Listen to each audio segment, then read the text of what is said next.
c'était difficile d'y aller, mais donc ok, j'ai réussi à y aller avec le soutien d'ailleurs de gens du FNLTS, et j'avais cet ami malheureusement disparu dans un accident d'hélicoptère, Raphaël Pidgeot, avec qui j'avais fait mes études à Grenoble, à sciences politiques, et donc voilà, c'est eux qui m'ont donné l'accès pour pouvoir aller à Canala et séjourner plusieurs mois dans la tribu.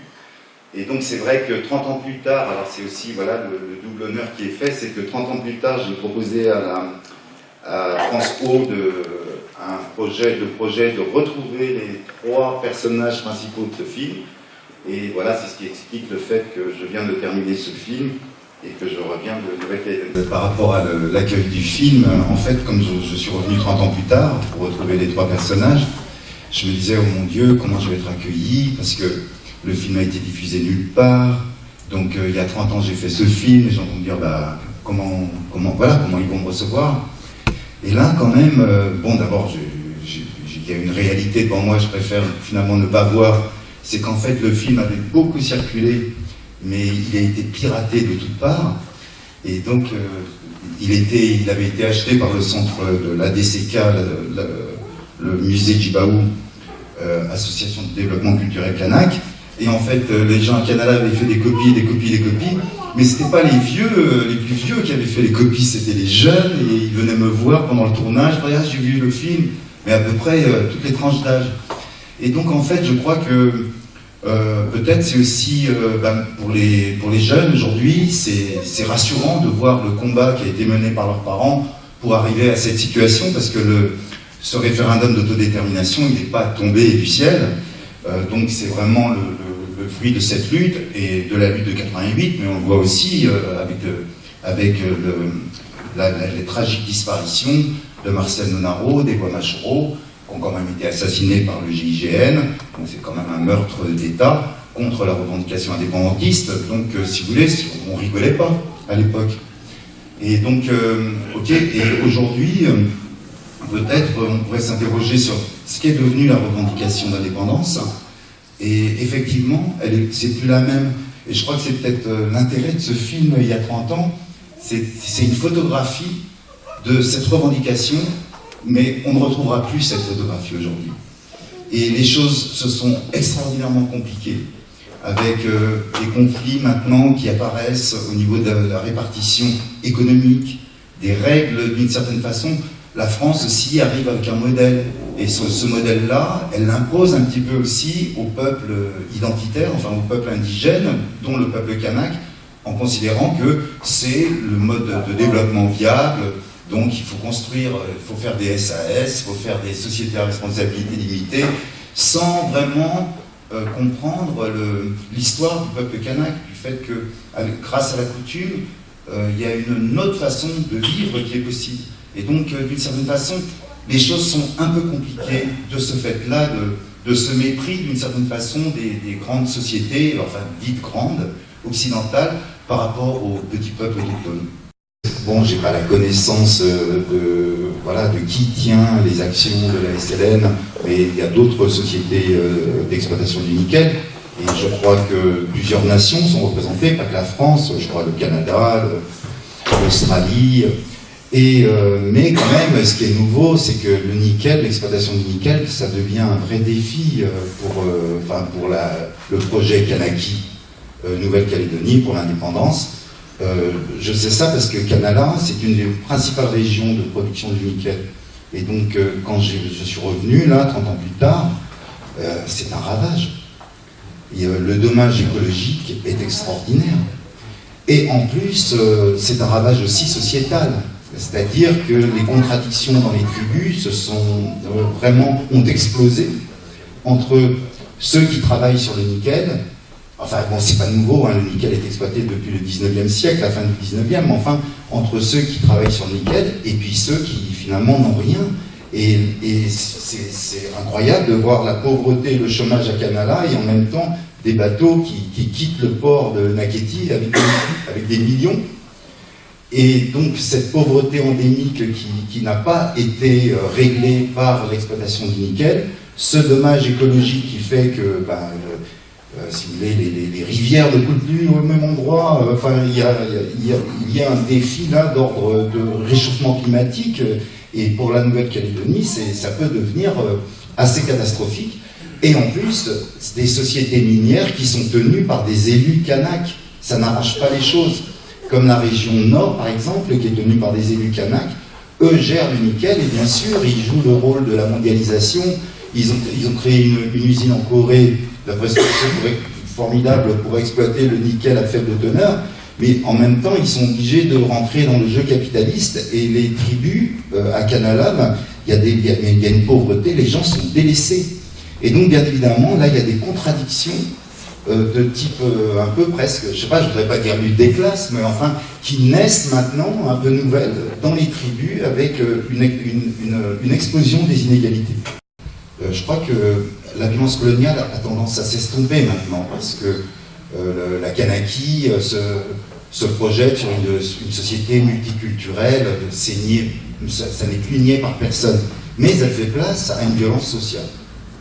Et cette violence sociale, on la retrouve donc dans cette question, par exemple, de la récupération des terres, où Canala s'est battu en 88 pour récupérer les terres sur les colons, où en fait il passe au niveau du Conseil des Anciens pour en fait empêcher que ces terres reviennent aux propriétaires claniques, mais qu'elles soient réattribuées aux jeunes, etc.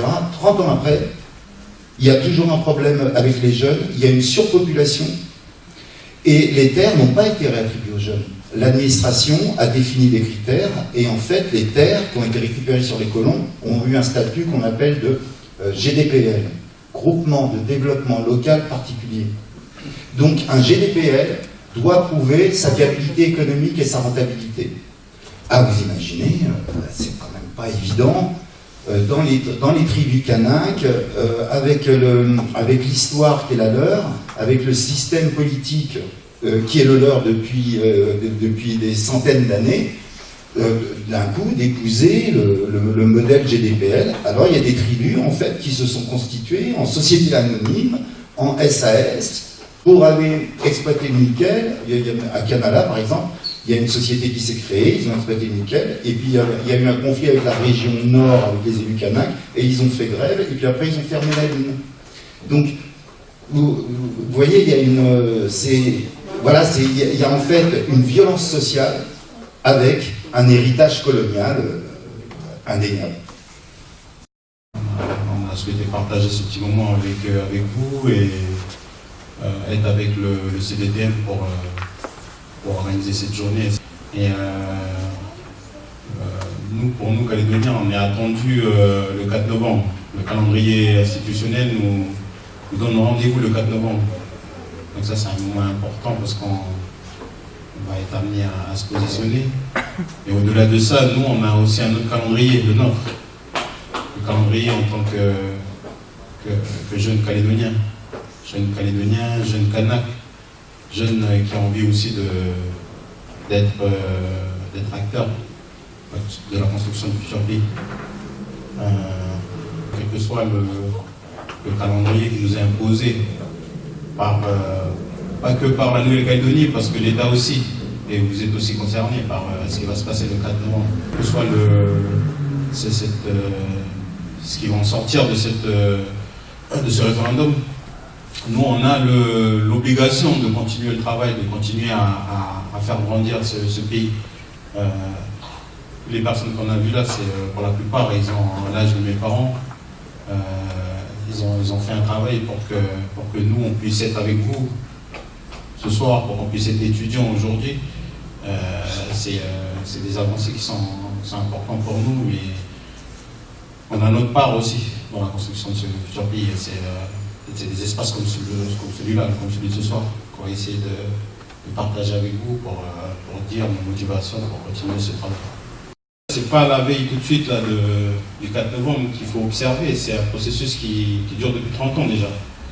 Et sur le volet institutionnel, c'est sûr que peut-être que vous avez dû le voir, mais il y a beaucoup de choses qui ont été engagées, il y a un certain nombre de compétences qui ont été transmises, qui ont été transférées au territoire. Le pays aujourd'hui, il est compétent dans plusieurs domaines, dans le domaine social, dans le domaine économique, au niveau de la fiscalité aussi. Ce qui reste à transférer, c'est simplement les compétences régaliennes. C'est ce qu'on dit. C'est sur ces aspects-là, enfin, c'est les quelques compétences qui manquent pour que le pays puisse être indépendant aujourd'hui. Donc sur le travail institutionnel, moi, pour ma part, le travail des élus, en tout cas le mouvement indépendantiste a fait ses preuves pour essayer d'amener le territoire le plus loin possible en matière d'autonomie. C'était un enjeu aussi pour le mouvement indépendantiste. Et c'est à chaque fois au regard vers les populations, vers la droite locale, comme on dit au pays, c'était vers la droite locale qu'il fallait faire ses preuves, mais aussi vers l'État français. Donc à un moment donné, le mouvement indépendantiste s'est concentré à faire ses preuves dans les institutions, à démontrer qu'on est capable de gérer des communes, et ensuite capable de gérer des provinces, et ensuite d'être assis aussi sur les bancs du gouvernement pour peser aussi. Et aussi à un moment donné être aussi au Congrès pour amener des lois. Donc ça c'est quelque chose qu'on observe, qui est important de rappeler. Maintenant c'est 30 ans où à un moment donné le mouvement indépendantiste s'est concentré sur le fait de faire évoluer les institutions. Et on s'aperçoit, et je pense que le film il pose bien les choses, c'est qu'à un moment donné sur la population, sur le terrain de l'évolution des tribus par rapport à ce qui se fait, ce qui a évolué au niveau des institutions, on sent un petit décalage. Où on est obligé maintenant d'essayer de rattraper un peu les choses. Nous, c'est l'enjeu enfin, moi personnellement que je ressens aujourd'hui. On doit continuer à travailler pour faire développer les tribus. La cohésion, vous parlez de la cohésion dans le monde kanak. On va être divisé sur le plan politique. Parce que la politique le permet, parce que la démocratie le permet aussi. C'est aussi le jeu. Mais sur le terrain, sur le terrain coutumier, il y a un chemin qui est là depuis bien longtemps. Et ça, il n'y a pas de jeu, il n'y a pas de... les choses sont posées, les bases étaient posées, et nous, on fait que faire continuer l'enseignement coutumier qui nous a été donné par nos vies. Sur la place des évolutions des femmes, c'est qu'on a une grosse évolution des institutions, on a fait nos preuves. Le pays a fait ses preuves, quel que soit le parti, indépendantiste ou non indépendantiste, aujourd'hui on est capable de gérer un pays. Maintenant sur le fait de faire cohésion, ça c'est autre chose. Et ça c'est un travail qui nous appartient à nous, il n'y aura personne qui va faire notre place. On va relever le défi, il n'y a pas d'autre alternative. La question du corps électoral, l'accord de mai a mis le cadre pour qu'il y ait un travail de fond pour que chaque citoyen calédonien, parce qu'on parle de citoyenneté calédonienne, puisse voter pour ce qui est de la population kanak.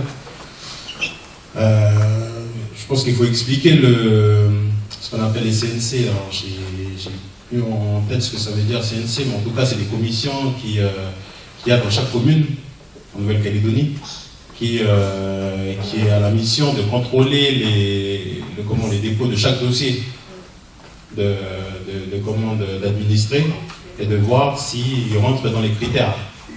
Donc ça veut dire qu'être kanak, ça ne suffit pas pour pouvoir voter. Donc si tout a été fait pour que les citoyens calédoniens puissent voter, oui, mais pour que le kanak puisse lui d'entrée aller aux élections, je pense que moi, pour ma part en tout cas, c'était fait pour qu'on soit minoritaire. Donc c'est un jeu qui a été clairement organisé. Sur les Calédoniens qui sont en métropole, il y a la possibilité de voter, oui, par procuration. Donc aujourd'hui, faire les procurations aujourd'hui, c'est bouclé. Alors, juste la citoyenneté, oui, pour reprendre monsieur, c'est pas quelque chose ça ne suffit pas, nous, la citoyenneté. L'évolution du prix, c'est ce que j'essaie d'expliquer en préalable. Le travail de fond qui nous appartient à nous, la jeunesse calédonienne et plus particulièrement la jeunesse kanak, c'est de construire des espaces, construire un développement qui nous ressemble. Et c'est ça qui va nous permettre aujourd'hui à pouvoir faire avancer la question du développement en milieu tribal. Un développement qui nous appartient à nous de construire. C'est le cadre du développement qui qui est descendant, c'est quelque chose qui est encore très présent en Nouvelle-Calédonie, mais la plupart des jeunes avec qui je discute aujourd'hui, qui sont là dans le cadre des études, on est en train de réfléchir sur ces aspects-là. On est en train d'essayer de s'inscrire sur l'idée à notre humble niveau.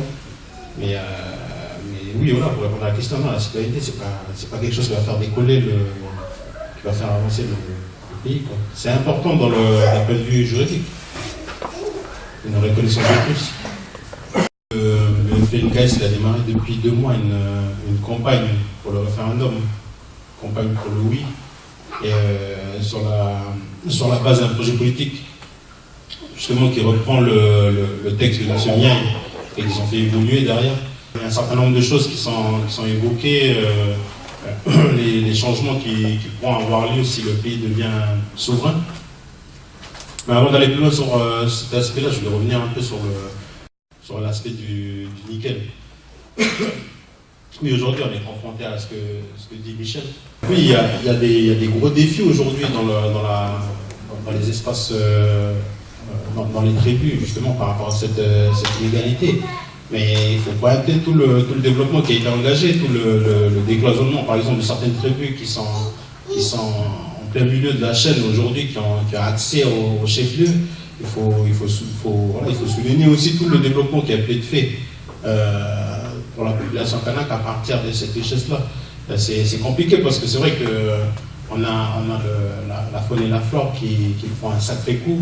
Puis c'est vrai que la tradition du peuple kanak qui est liée justement à l'environnement, il y a un impact énorme sur nos pratiques. Mais sur le défi justement qui était posé au peuple kanak, c'était celui-là aussi. L'État français à un moment donné posait le défi de savoir si le peuple kanak était capable d'aller jusqu'à relever le fait de gérer une richesse. Il y a eu le préalable minier qui a été signé. Et justement, à cette époque-là, quand le préalable minier a été signé, à l'époque, Jacques Lafleur, il disait on va leur donner un gisement de nickel. Et ce qui est sûr, c'est qu'ils n'arriveront pas à gérer, à mettre en place les choses pour qu'il y ait un développement. Le mouvement indépendantiste, il a démontré le contraire. Il a fait ce qu'il a fait aujourd'hui. Il a monté une usine de renommée internationale. Je ne vante pas cet aspect-là, mais il faut mettre les choses dans leur contexte. Nous, on était face à un État qui voulait qu'on démontre quelque chose. Donc après avoir eu nos leaders politiques assassinés, il fallait démontrer derrière, tout de suite derrière. On avait 30 ans pour le faire. Donc le défi il a été relevé, mais aujourd'hui on a encore d'autres défis à relever pour nous, la jeunesse. L'événement, il y a eu tout un travail qui était, en tout cas des discussions en sous-marin qui ont été vite engagées sur comment vite retisser les liens, parce que par exemple au décès de Jean-Marc Baou et de Yewini, il y a certaines familles de l'Égouvia qui étaient très liées avec les tribus de Yengen, par exemple, avec les tribus de là où vient Yewini, de Marais. Et ça, pour parler de défis, on avait ce défi-là à relever, mais en même temps, à l'intérieur du peuple kanak, on devait continuer à faire perdurer nos traditions. Nous, aujourd'hui, on continue de l'avoir, cet espace de... En fait, cette tradition-là qui veut que le pardon est central dans tout ce qu'on fait. Et ça, il n'y a personne qui va nous enlever ça. Il y a des choses comme ça, le respect, c'est quelque chose de central. Et ça, c'est des valeurs qui sont sûres. Il n'y a pas d'autres valeurs qui va nous faire avancer. Il n'y a que nos valeurs qui sortent de nos traditions en kanak. Et ça, on s'aperçoit aujourd'hui que nous, en tant que jeunes kanak, si on ne se réfère pas à ce qu'on est, de la maison, du pays, on peut être perdu. On peut être perdu dans le monde globalisé qui est aujourd'hui. Et ça nous permet à nous de lever la tête, d'essayer de relever les défis avec nos traditions. Et je sais pas, dans le film, il montre très bien justement les vieux à un moment donné, ils sont en même temps sur le mouvement politique qui est en train de se monter. Et il faut tout de suite faire face au ministre pense, parce que les chefferies sont menacées. Et en même temps, il y a la tradition qui fait que si on ne passe pas par les chemins coutumiers pour mobiliser la population, ça ne se fera pas. Donc il y avait ces deux terrains qui étaient en train d'être exploités, il fallait engager dans l'urgence un peu. Nous, avec le temps qui est passé, on s'aperçoit que dans un monde là, par exemple, on est en métropole, si on n'a pas ces valeurs-là, entre nous, la communauté kanak, ça devient compliqué pour nous. Et voilà, pour revenir sur les assassinats de nos aînés, de tous nos papas, là, il y a certains qui ont été assassinés par des membres de ma famille, de mes oncles. Il y a eu un processus de pardon. Ça, c'est essentiel pour qu'on puisse continuer à avancer. Nous, c'est ce qui fait qu'aujourd'hui, la colère dont tu parles, elle est là, elle n'est palpable, elle est existante, mais elle ne prendra pas le dessus parce qu'il y a des traditions qui sont là. Il y a des choses qui ont été faites, il y a des gestes coutumiers qui ont été faits pour entériner certaines choses. Mais il faut faire confiance à la jeunesse. C'est important de comprendre que la jeunesse aussi fait un travail de fond pour participer à la cohésion. Si le non l'emporte et que les loyalistes ont une attitude arrogante, là la colère pourrait revenir. Non, mais il faut observer les discours politiques justement des leaders politiques, des loyalistes, justement, qui essaient de travailler sur le terrain parce qu'ils sont sur terrain conquis. Apparemment, le non va l'emporter. Ils sont en train de faire un travail justement pour essayer justement au lendemain du 4 novembre. C'est aussi un travail qui est engagé de leur part, mais aussi du point indépendantiste. Je pense qu'il faut faire confiance aussi à la sagesse de la population kanak, de la population calédonienne. Nous, on a fait un chemin dans la violence. Aujourd'hui, on n'a pas envie de revivre, comme vous dites, en fait. On n'a pas envie de revivre les époques de violence. Et il tient qu'à nous de faire le nécessaire pour contenir les choses. Mais ce que vous dites, c'est vrai, c'est des exemples qui sont là, mais c'est plus complexe que ça. J'essaie de vous expliquer que les traditions permettent justement de contenir les populations. Si le non l'emporte, il va falloir que le camp indépendantiste soit obtienne les 2/5 du Congrès pour pouvoir redemander un nouveau scrutin. Et un nouveau scrutin qui doit se passer dans les 6 mois qui suivent le premier scrutin. Et c'est la même chose pour si le non l'emporte le deuxième. On se dit souvent, quand on intervient, nous, avec certains des frangins qui sont là, quand on intervient dans des espaces comme ça, c'est interdit d'être le porte-parole du FNKS, puisqu'il y a un cadrage qui est fait pour mener campagne pour le oui. Quand il y a à peu près 30 ans, en effet, je suis allé en Nouvelle-Calédonie, c'était à la demande du FNKS, pour rédiger un projet de constitution qui a été déposé, qui est toujours déposé au Comité des droits de l'homme de l'ONU, pour prouver que si l'indépendance arrivait, la Nouvelle-Calédonie ne serait pas livrée à la barbarie. Cette constitution dont j'ai écrit le texte numéro 0 a été adoptée par le FNKS, donc elle n'est plus à moi, c'est la constitution du FNKS. C'était une marque qui permettait pour le FNKS et latéralement pour la France de dire que elle était ouverte à une évolution, qu'après tout, ça pouvait s'exprimer, même si jusque-là, ça n'avait pas été le cas. Il me semble que, et quand je l'ai remis, je m'en souviens à Jean-Marie Djibaou, Jean-Marie Djibaou m'a dit, bon, attendez, alors d'abord, qui c'est qui décide? Qui tient l'armée? Il avait des questions très très concrètes, c'était pas du tout le rêve de la démocratie en train de trouver. Et il m'avait dit, vous savez, parce que c'est celui qui tient l'argent qui après tient les destinées. En tout cas, c'était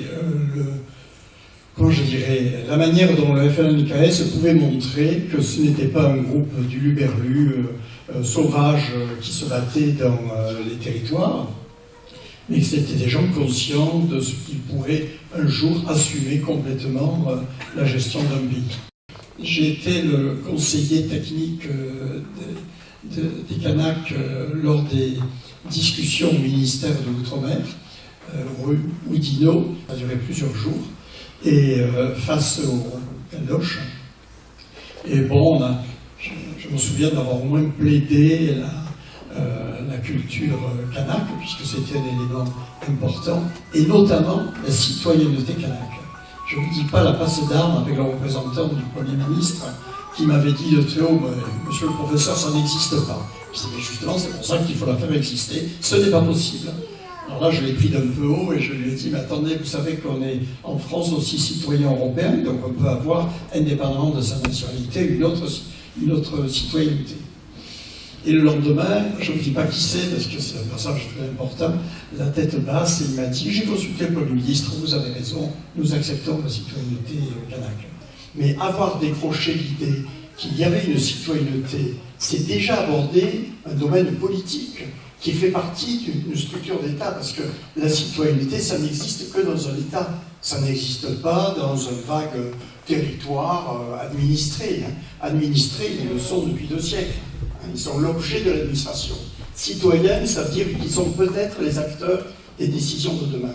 Donc, voilà, il ne faut pas donner plus que ça ne mérite, mais je crois que c'était un verrou important, symbolique, disons, d'être à la fois citoyen français et citoyen kanak.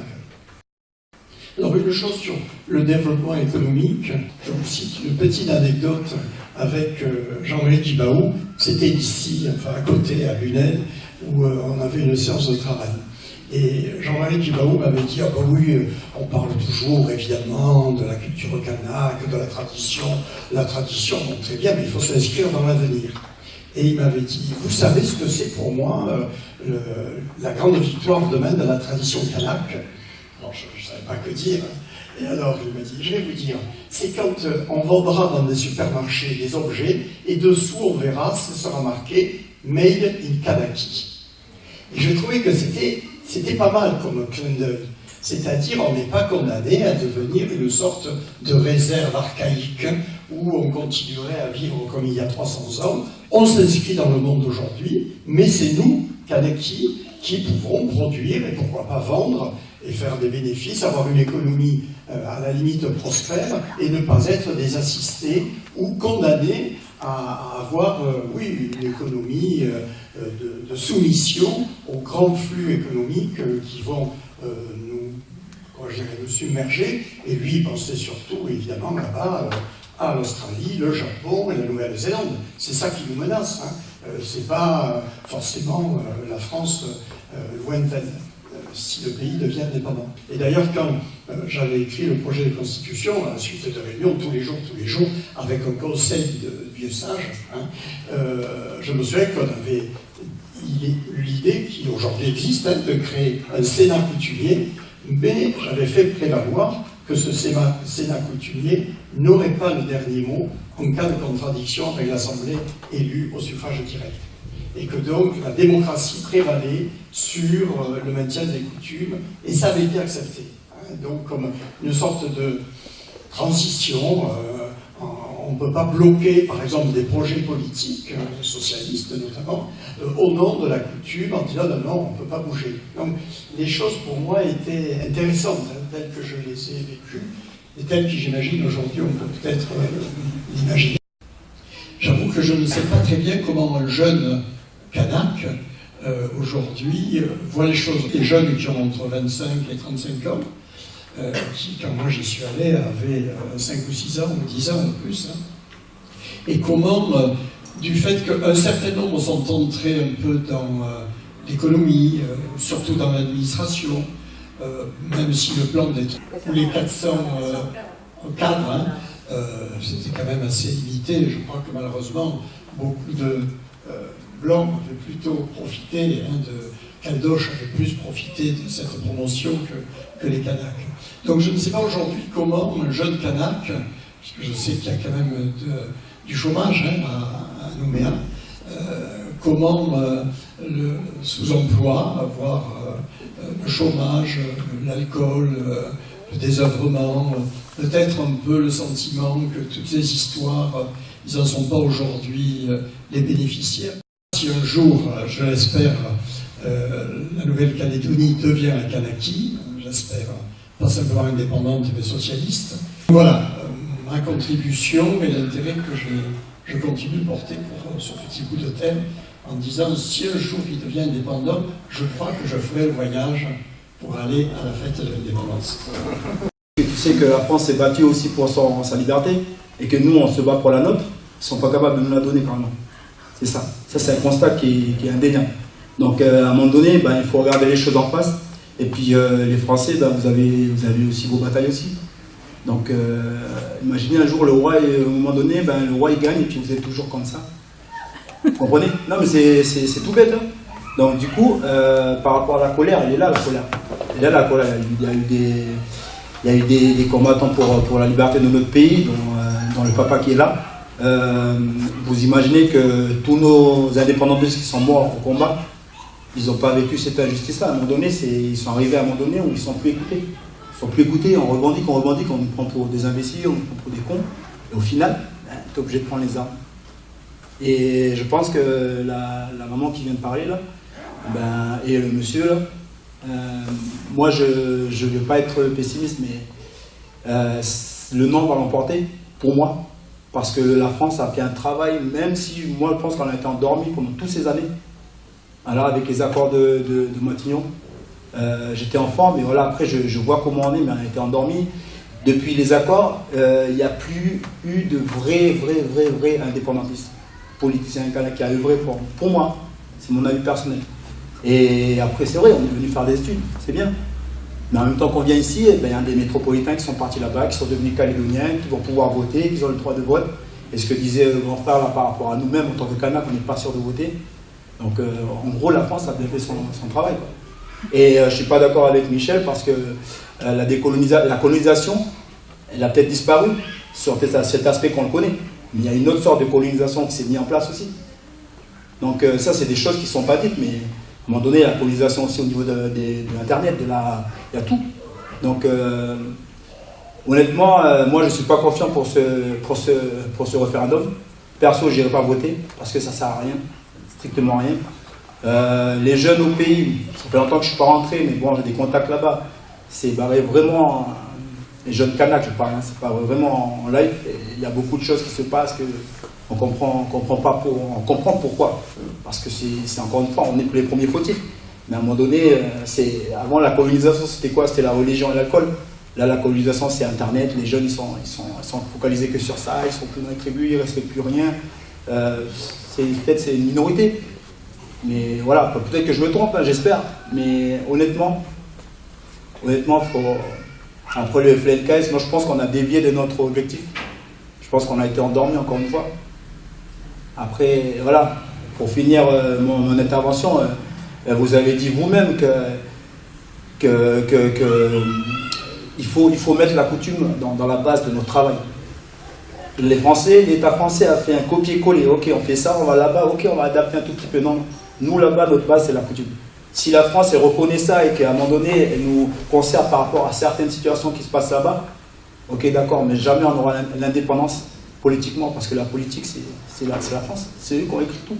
Donc à un moment donné, on va arriver à un endroit où on dit on va pouvoir gagner, et finalement on va dire non, il y a autre chose, il faut faire autre chose. C'est comme tu fais les papiers là, pour, je sais pas, la Sécu ou je sais pas quoi, ah mais il manque un truc, et ça va être ça. Donc c'est bête, hein. Moi peut-être que je divague, mais après à un moment donné, il faut rester terre à terre, parce qu'il y a beaucoup de choses qui se font, qu'on est là à discuter, mais il y a des gens qui ont tous des marionnettes, et puis voilà, ils sont là à faire ça. Et comme m'a dit tout à l'heure le monsieur aussi, l'argent, ça fait beaucoup, l'armée, ça fait beaucoup. Pourquoi ils ne nous donnent pas ces compétences-là? Parce qu'ils savent que c'est tiens qui tiennent un pays. Et nous, on est un pays jeune. Eux, ils ont vécu ça, l'État français, la France, a vécu beaucoup de choses. Donc ils savent, ils ont l'expérience. Donc ils ont essayé, ils nous ont amenés, nous, là où on veut. Bon, il y a quelques gars qui passent un peu au travers, mais il y a un gros débat où, je sais pas, mais après, c'est triste de le dire, mais comme tu dis, hein, la colère, elle est là. À un moment donné, si on ne se sent pas compris, jamais on pourra avoir l'indépendance avec les armes de la France, à savoir la politique, l'argent, tout. Il faut que nous, on est souverain chez nous. Il faut qu'on reconnaisse. Et c'est pas tout le monde qui reconnaît qu'on est Kanak, qu'on a des coutumes et tout. J'ai encore lu un article qui dit que oui, mais vous, les Kanaks, vous n'êtes pas les premiers. C'est bon, si on arrive ici, on dit que vous, les Français, vous n'êtes pas les premiers ici, vous allez dire quoi? On va dire non. Voilà. Alors pour finir, peut-être que j'étais un peu direct ou je sais pas, mais je pense que c'est des choses à réfléchir aussi. Donc peut-être qu'on peut débattre des choses économiques, machin, mais à un moment donné, voilà, il y a un peuple qui a souffert et il faut juste le reconnaître, il faut juste le mettre à sa place, c'est tout.